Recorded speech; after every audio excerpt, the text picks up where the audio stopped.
Olá a todos, bem-vindos a mais uma conversa da Look Mag. Hoje tenho o enormíssimo prazer de receber Buzz Osborne. É ele mesmo, dos Melvins.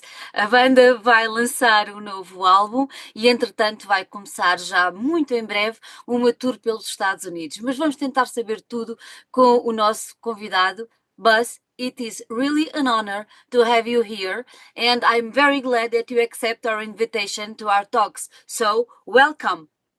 Thank you. Very nice to be here. I'm glad you're interested in Yes, anything yes, I have to yes, say. yes, we are, because you have a huge, how do we say, fan club in Portugal, and we are all very happy when you were here in 2023, That's right. and yeah, we were all there, and it was great. But I would like to, Fun. I would like to ask you one thing. You now are calling Melvin's 1983, and I would like you to walk with us to the past and tell us how it all began in 1983. Well, as a high school buddy of mine, Mike Dillard, who is on the new album, we've done 3 albums actually with Melvin's 1983, and Yeah. the newest one, Thunderball, is um, uh, this one we brought back the original drummer because our normal drummer is Dale Crover. Now we have 2 drummers in the band. Yep. We have Cody Willis and Dale Crover both playing, so that's exciting. And then we have um, Melvin's 1983, which is a different incarnation of the Melvins, and we have Mike Dillard playing drums, and I play on this album. I play all the bass and all the guitar and all the vocals. So I started playing with Mike with the first part of the Melvins, and then we got Dale in 1984. So then a long time ago, I don't know, 15 years ago, we put out a record called Mangled Demos from 1983, which is demos we'd made in 1983, and we did some live shows where Mike came and Dale played bass and I played guitar and Mike played drums, and we did some live shows of songs off of the Melvin's 1983 record, Mangled Demos record, and then Mike Dillard at the rehearsals suggested, why don't we write some new songs? And I was like, okay, that sounds good. And so I started writing songs that he could play, and we did the first, Tres Cabrones. Then we did Working with God, and now we're doing Thunderball. And so it's been really fun to do, and it's a challenge to write songs that it's for a specific thing. Yeah, but why the name of Melvins? What's behind this name? Well, I wanted a name that didn't sound like anything. It didn't sound like a heavy metal band or a punk rock band. It was kind of like the Ramones. Yeah. You don't know what you're getting. You don't know what you're getting. You can be Buzz Melvin. Yes, exactly. That's it. Tell me one thing. Back then, there was some music that connect all of you together, that bring some kind of life to the band. Oh yeah, I mean, I introduced those guys to weirder music, punk rock music type stuff, and they were very receptive to that. But I didn't have a lot of people that I grew up with that were interested in anything I was doing, so they certainly weren't interested in the music I was listening to. So I didn't have a lot of good times with older brothers or people like that who would introduce me to exciting music. I found all of it on my own by the 1970s, and so when I was somewhere between 12 and 16 years old, and then those guys, Dillard and Matt Lucan, were the first people that were actually receptive to anything I was doing. And I didn't really try very hard with people around there. I didn't like the people I went to school with, even to the point of any girlfriends I might have had were from out of town. Out of town, yeah. I didn't like the people in my school. I didn't go to high school functions, because I didn't do any of that stuff. they were all very ordinary, and you are very special. I don't know how ordinary they were. They were just a bunch of fucking assholes. You put it in the right words. Yes.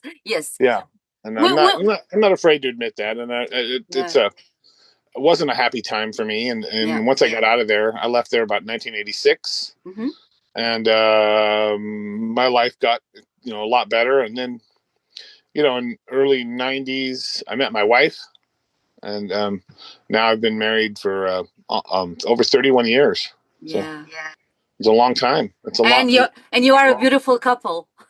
Oh yeah, thank you. My Yes, wife, I you think are. my wife's amazing. Thank you. Yes, you are. I'm still madly in love with my wife. So. That's wonderful. That's wonderful to hear. Tell me one thing, Buzz. When did you decided that you want to be a rock star?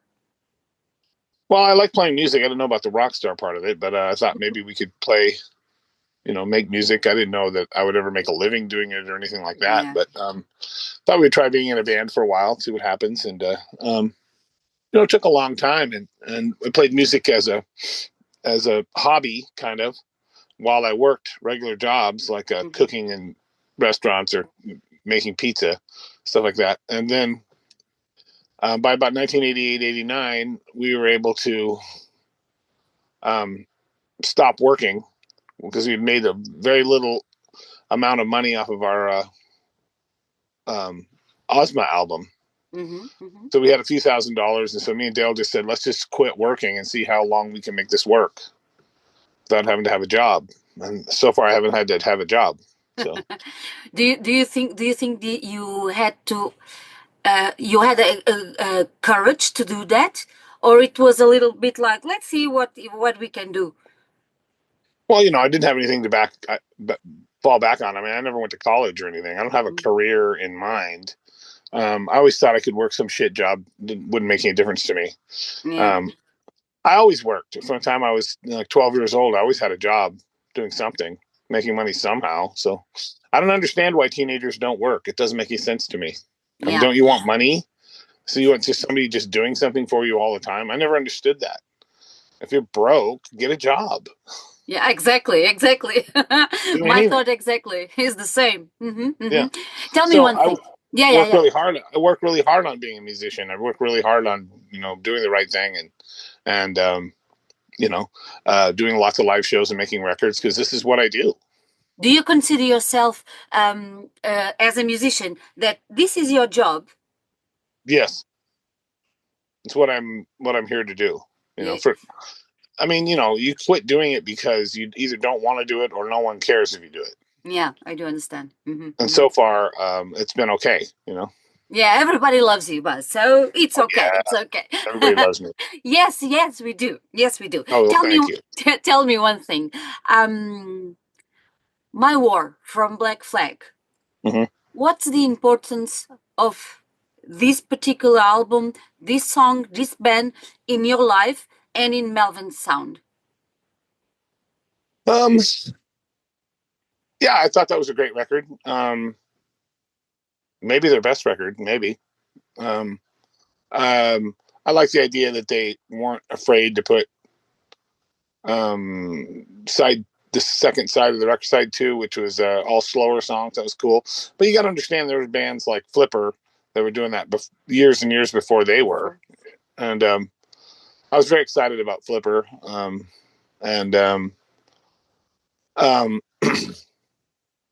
Songs like I Saw You Shine and stuff like that were probably just as important to me as Black Flag was. But although I really liked Black Flag, Slippin' In record might be it's a good one. I think My War might be better. Might be better. War. It was important, but I wouldn't say it was the most important thing. And what was the most important?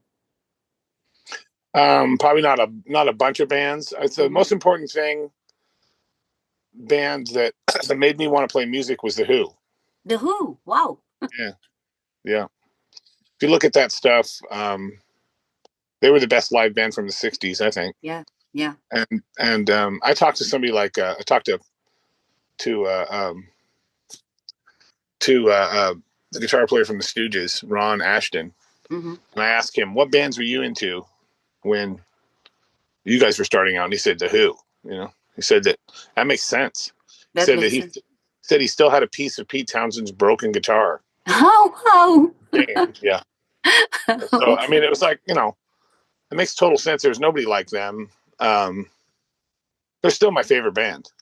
Yeah, they're still your favorite band. Oh yeah, without question. Tell me one thing. that above anything else made me want to do, made me want to play music. You know, when I saw Pete Townsend at the Woodstock show in the Kids All Right movie, when he at Woodstock, which is all, you know, hippies, peace and love, he's smashing his guitar on the ground and throws his guitar in the audience. I mean, it's like these guys are a different breed. And then there was other people like along the same lines, like Alice Cooper, you know, stuff like that. I was just like, that was more along the lines of what I thought that was important about all that kind of music. There was a lot, even though it was a peace and love era, there was a lot of bands that were creepy, a lot creepier and weirder. You know, I think both those bands are really weird. Really weird, yeah. And they change a lot. The universe of music, they change a lot. They had a big influence. I think so. Yeah. Yeah. I think the Who are one of the weirdest bands that's ever been, you know. They made amazing records and were a great live band, and I took more lessons from that than anything else. Yeah. But now, in the 19th, you were a big influence, because I know that Kurt Cobain was a big fan of Melvins. He was your friend. I know that several bands from grunge really like Melvins, and it seems like with this love that they had from the Melvins, that you influence the music all around. Do you agree with this? Yeah, I would say without us, there's that whole music scene is much different sounding. But don't you think it's kind of funny that a band like Melvins could influence such a great movement like the grunge? Yeah, I mean, well, you know, you got to understand those people like Soundgarden and Nirvana are much weirder musically, and especially in their own thinking, than the millions and millions of people who buy their records are. Yes. You know, I mean, they get what we're doing. It doesn't mean that their audience is going to get it, because their tastes are much weirder than their audience understands. Yeah. So if they say, you know, Melvins are a band that really influenced us and means a lot to us, then the average fan of Soundgarden and Nirvana will go listen to us and they won't hear it.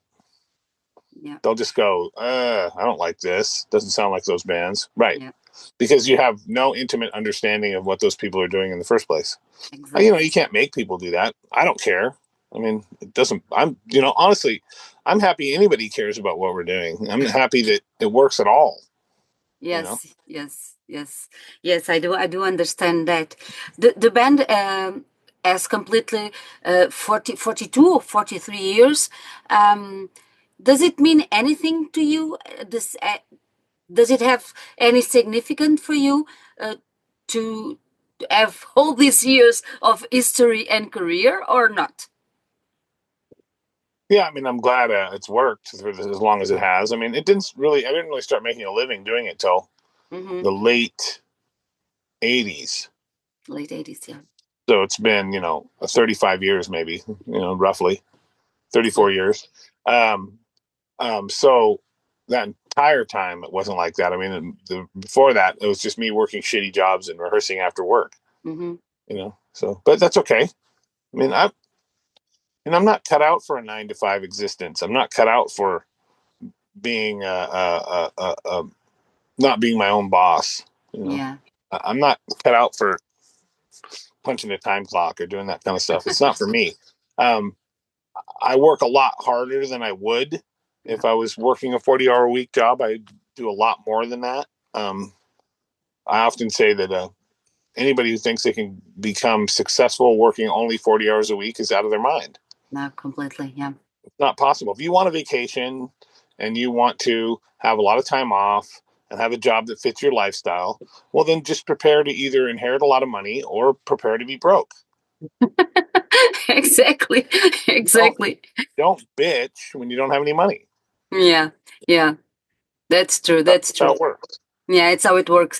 Now you already told us about Thunderball. Why the name of Thunderball for this album? I thought it was a great name. I'm a big James Bond fan. Love James Bond. Thunderballs is just a great name, you know. And And it's probably one of the better James Bond themes too. Yeah, Thunderball. Yeah, Tom Jones is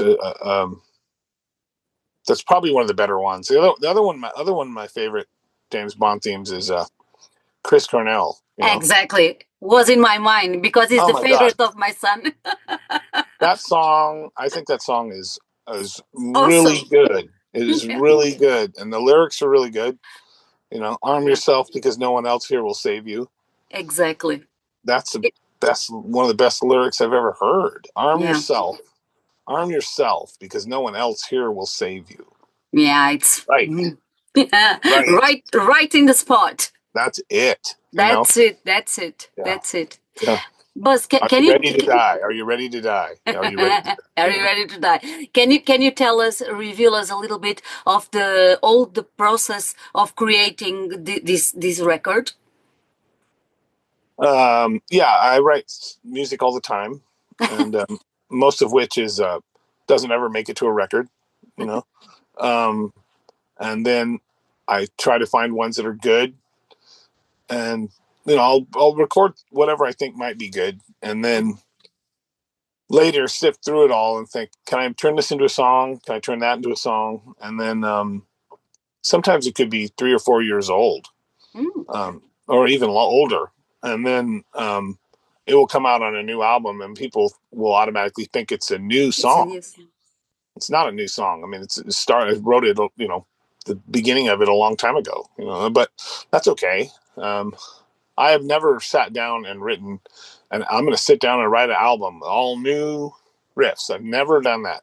It's always been stuff that I'd cataloged over a long period of time, you know. I don't think that's probably not too uncommon, but I don't know. I don't know how people work.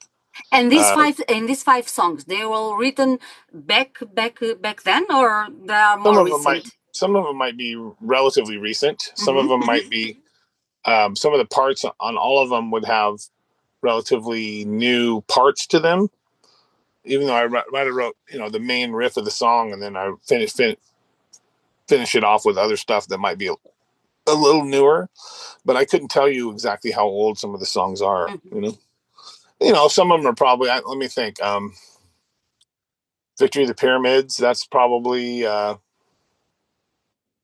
2 years at least old. You know, I think I wrote that during I think I wrote it during the pandemic. You know? I didn't have lyrics. I didn't have an arrangement. You know. I have to ask you something. We had an election in US a few months ago, and you have a new president. Do you think if you were writing songs now, it would be a little bit different from those songs in the record? I mean, would the new songs be a little bit more sarcastic regarding what is happening in your country, or no? No, you know, my songs aren't a political statement. Yeah.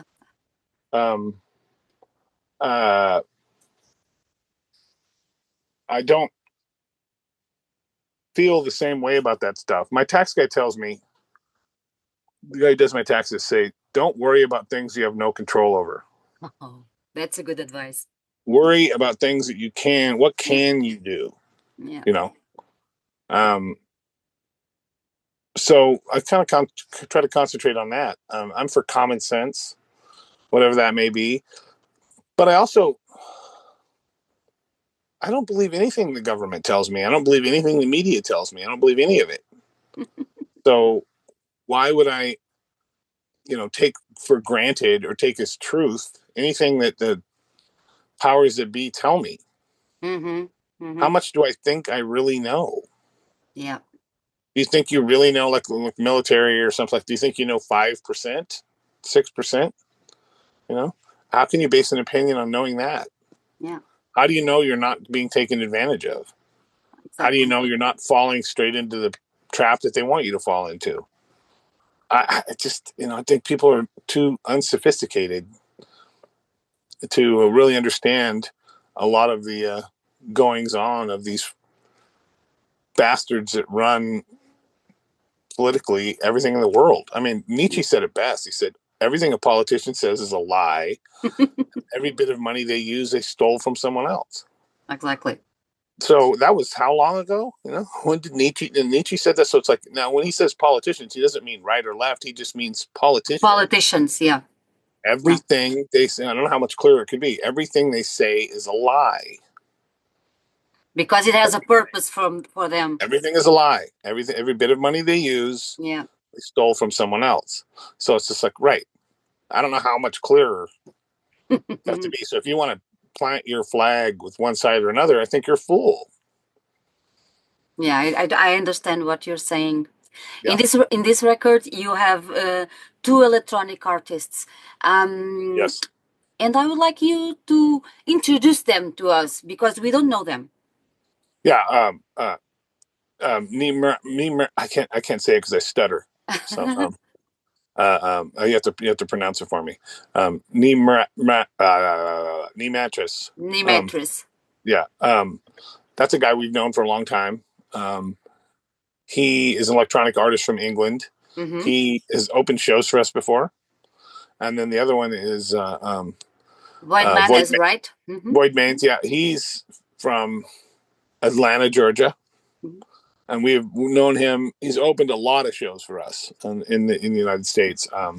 Whenever we're in his area, we'll let him open as many shows as he wants to. And so I wanted to do stuff with those guys for a long time. And so what I did was I told them, record a bunch of stuff and send it to me.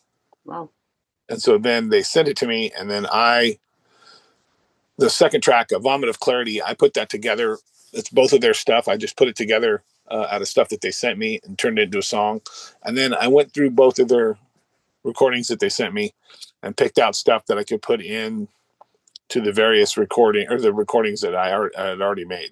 Mm-hmm. And so some of it I put in first and then recorded over top of it. And some of it I put in after. So they didn't, I didn't send them songs, Void Manes came out to me at one point and we did some demos together. Mm-hmm. So I had some idea about how it would work. But in the end, he sent me his raw tracks and I put them onto the record. And they are great. Yeah, they are really great. Good. Yeah. I don't think we've done a record quite like this. It might be maybe similar to the Pigs of the Roman Empire record we did with Lesmore a little bit, but this is a little noisier. I think it's a fairly bombastic record, fairly unforgiving, kind of. Do you think when I hear the record, I think it's a little bit more heavy rock riffs. It was your intention to do that, right? Well, the other two of Melvin's albums that we did, Working with God and Tres Cabrones, had a little more humor on them. And I was you put humor on the side on this one. On the what? On standby, you put humor on standby on this album. Yes, I was just like, I think I'm done with that on this. And the next record, if we do another Melvin's 1983 record, I think it'll be even less humor. We'll see. I mean, we did 2 albums like that. Time to do a third one. It's maybe a little bit more of a surprise for people, and then take it from there. I mean, I like doing cover songs on records. I like it, but we haven't done a cover song on a record in probably 3 or 4 albums. 3 albums at least. So, people. I'll read things on the internet, and it'll be like what they think, what people think we're doing, and it's never right. It's never what I guess. They never guess correctly ever, and I'm not being pretentious or perverse. It's just I do what I do, and people misinterpret it, but that's okay. Do you give a lot of attention to social media or not? Well, I have my own account on Instagram, but it's just photography based. I really like photography. I haven't posted anything on it. I probably will on this tour. I'll start doing it again. But I think I have 500 pictures on there or something like that on it. But there's no selfies on mine. There's no pictures of my lunch or anything, but I did a photography book a while back. I'll have some of those on. I made a limited edition of 600 books, two different editions of 300 hardcover, It's about 80 or 90 pages, and I'll just my photography, and wow. That'll be available on this tour. And once that's sold out, I probably will try to find someone to put it out, but probably as a soft cover edition, not a hardcover, but called Rats. But I've always been interested in photography since I was a kid. The only problem was I grew up very, very lower middle class, and I didn't have money for film. Yeah. Hardly. It was expensive. For developing pictures. But I always loved photography, and I always took pictures. But my photography really, really took off once I was able to have a digital camera, because now I can see exactly what the picture looks like, and don't have to take it to I don't have to get 24 pictures made to find out one of them are good. Yeah, exactly. About the pictures and the album and music, do you have a favorite song in this album? If you have, why? Venus Blood. Really? That's my favorite. Yeah. I really like the opening riff on it. I really think it's I really like that bass riff. So I think it came out great. Really cool. And if I had to pick the second one, it'd be Victory of the Pyramids. There's something about that song that makes me go somewhere, and I didn't find out where I'm going, but I'm going with that song. Which song? The Pyramids. I think I go and go. Well, I got that idea for that song from reading a Napoleon history book. Really? Oh. Yeah. When he was in Egypt. There's a battle where he fought against the Mennonites, and they called it the Victory of the Pyramids, when he set up his army in a way that they couldn't defeat him, and he won. Wow. Took over. He set his army up in squares, big squares, and I think they lost 30 guys and killed 10,000 Mennonites. It was he's a monster, but very interesting character. Yes, it is. And I know that he tried to invade Spain and Portugal, and never worked. Never worked. No, he couldn't make it work. The people there were too vicious. No, we kick his ass. Yeah, that was a brutal. I think that the Spanish-French War, and Portuguese and Spanish-French, was one of the bloodiest, most horrendous conflicts ever. Probably. Do you like history? Yeah, somewhat. Yeah, definitely. I love Napoleon stuff. I think it's unbelievable. That's pretty cool. I don't admire Napoleon, but I love to read about that stuff. In the same way, I would read a book about the Third Reich. Yeah, exactly. History, or about the Russian Revolution or the French Revolution, or any of that stuff, or any of it. I mean, I think it's all very interesting. Yeah, and you love books. I love books. I'm a bookworm. And you love dogs. All the time. Love dogs, yeah. Books are one of my... when I was a kid, I didn't have a whole lot going on, and books kind of saved my life. And when I was a little kid, like 8, 9 years old, reading stuff like Jack London and books like that, like, it's a big deal. It was a really big deal for me. And I was able to put myself in those positions, in those places, and reading took me there out of the somewhat horrible situation I was in. Yeah. And it's always done that. It's like when my wife leaves the house, she leaves the house, right? I will sit down and read for 2 hours, 3 hours, just read. What'd you do while I was gone? No, nothing, that kind of thing. That's a vacation for me. Vacation for me is I get to have I like things very neat and orderly. And so a clean house and sitting and reading is heaven. I don't need to do any more than that. I think that your life would be better if you start with the simplest things, like make sure your house is clean, make your bed, let's tell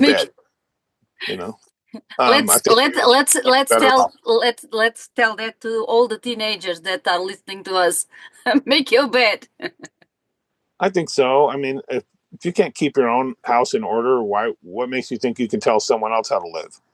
Exactly. Exactly. Yeah. Tell me one thing, Buzz. The album was recorded with Toshi Kasai. Yeah, Um, Toshi is a long-time collaborator of Melvin's. absolutely. That fact makes the work, let's say, easier or not? Oh, Toshi's amazing. Yeah. And he's a professional and professional recording engineer. So I don't have any interest in learning how to do that. None at all. Zero interest in learning how to become a recording engineer. Not nothing. I want nothing to do with it. Um, uh, I'm far too impatient for that. So I'm happy. I'm happy to work with someone who knows what they're doing. And people are like, well, why do you continue to work with the same person? You could go out and look for someone else. It's like, I'm a creature of habit when it comes to that kind of thing. This is working. It's a good deal, and I think he does a really great job. And why would I think the grass is greener? If you don't like our records, you can't blame us as a result of the production on them. You just don't like our records. It's not because they're not recorded good. Yeah.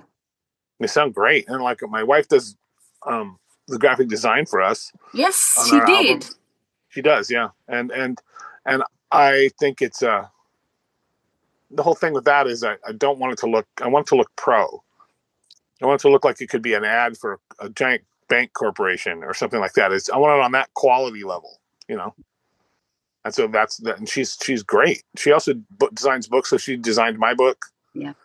And we've worked together closely on lots and lots and lots of projects.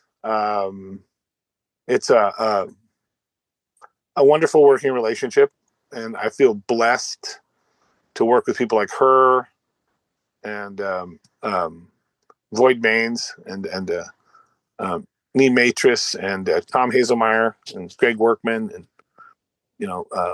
um, uh, all the people in my life that have something to do with what we're doing. It's a tight knit group of people, and I feel blessed and just fortunate that that's the case. After all this year, what keeps you inspired? My inspiration is about as slow as it's ever been. It takes me a long time, but usually once stuff gets going, I work pretty fast. But I just have to keep my feet moving and keep writing stuff, and then it somehow works out. Inspiration can come from anywhere. I mean, movies, books, other music. Life itself. Um, like Victory of the Pyramids is like I said, that came from a Napoleon history book. You already told us that you are having two drummers on this tour. Why? Yeah. Well, Cody's a great drummer, and we haven't done it in a long time. I think it's almost 10 years or about 10 years. And so it seemed like the right thing to do. Now you are going on tour with Napalm Death. You already experienced collaboration on a record with them. Yes. Was it cool to do that?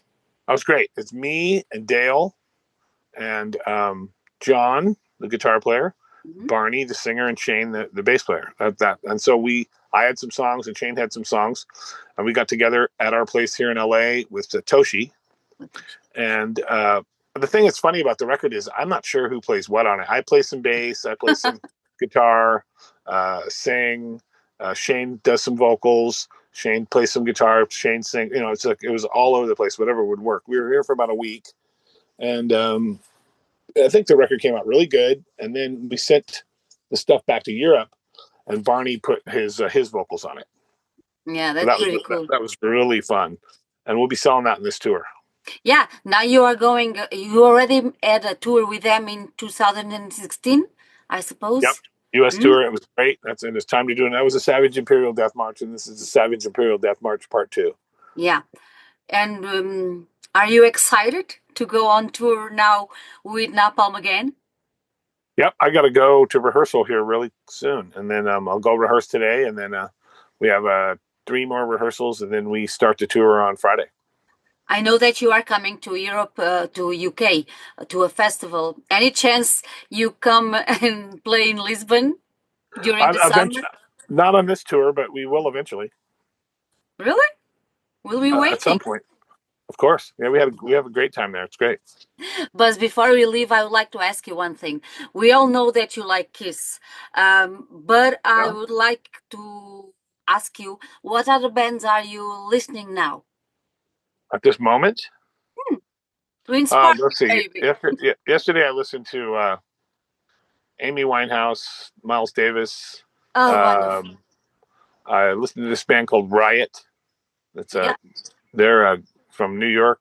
I listened to Thin Lizzy, The Birthday Party, Flipper, Tom Waits. Wow. Let me think. What else? This band called Gatto from Canada. PJ Harvey. And